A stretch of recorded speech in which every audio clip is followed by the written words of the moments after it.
My name's Adrian Moorhouse. I'm the Managing Director of Lane 4, one of the founder members, and I'm a former Olympic swimmer. My Olympic story started when I was a child, when I was 12 years old, and I was dreaming of doing it. So it started as a dream, started as an aspirational thing. And then I trained hard and climbed my way through the ladder, got myself to win the Commonwealth Games when I was 18, won the European Championships at 19. So going into my first Olympics when I was 20 in 1984, I was in the top 5 in the world. And actually, for that year of 1984, I carried the #1 world ranking because I'd swum quite fast at the US Open and had won it, which is, you know, in the same as tennis and golf, it's a great thing to win. So I was carrying this #1 world ranking going forward and put a lot of pressure on myself, actually, and was overwhelmed by the big goal. It was all about the Olympics. I have to win the Olympics. I've got to do everything differently, which is quite interesting because that thing, your 1st of January, Olympic year, you wake up and think, I've got to do everything differently because it's really special.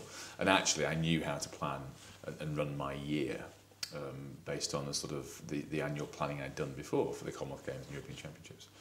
And so going into 84, I was a bit overwhelmed by the size of the task, and I think I'd overtrained during the year, actually. I think I'd worked too hard. Got into the race and came 4th, which is the worst position to finish in the Olympics. No medal for 4th you get, you know. Didn't even get drug tested in 84. Obviously can't be cheating, so because he didn't win anything. So yes, I'm 4th, and I was devastated. I mean, it really was a big blow for me. Not least sort of bad media reaction, sort of suggesting that I'd blown it as well. So I knew I'd blown it. The media decided they would comment on the fact I'd blown it, and then it took me about 4 months to get over the disappointment and what was quite a low place, actually.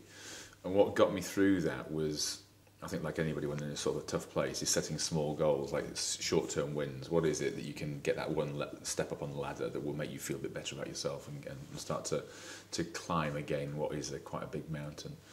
And I think the main thing was thinking differently about the way I set my plan, if you like, my strategic plan, my goals, was quite significantly to focus on the whole cascade down, you know, year in, year out, exactly what was the plan for what would be 1988, so 4 years hence from 1984, what would I want to achieve in 88, and then work my way back, and then in year, what are the things in year, month by month by month, milestones that I needed to achieve, but also breaking it out into the buckets, which were, in those days, you know, swimming training, nutrition, psychology, physiology, financial.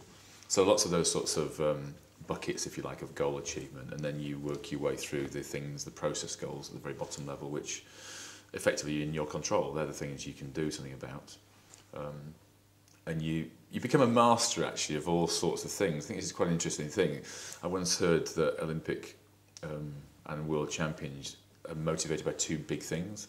One is winning, which is a high-level goal, and one is mastery, which is all the small process goals that you have to achieve. And so I think it's a combination of mastering all the things you need to have broken it down into to achieve the big one is kind of how it works. And it did. It worked very well for me all the way through to the Olympics in '88, which were very successful because I won them 4 years later.